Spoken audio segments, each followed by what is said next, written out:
Hello and welcome to this video tutorial. In this video I'll be showing you how to add colors to your models in Solidworks. So to do so, I've just got this part up here at the moment.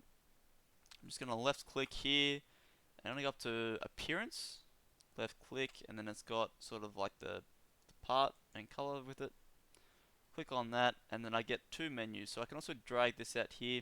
So I can select some like pre-made colors or textures for like actual materials. So if I want this thing to be brass, I can make it brass.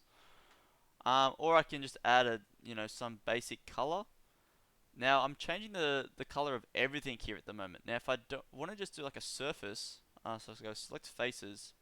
So I just want this surface to be blue. I'm just going to delete that there.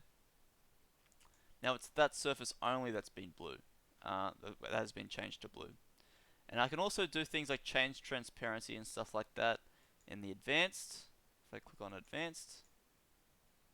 on advanced, why is this not working? Oh, sorry, illumination. I was already in advanced, that's why. So I click on, so I was over in color and images. I go to illumination, transparency amount, and I can just tone that down as much as all there is as I want. And that's about it for this video tutorial. So thank you for watching.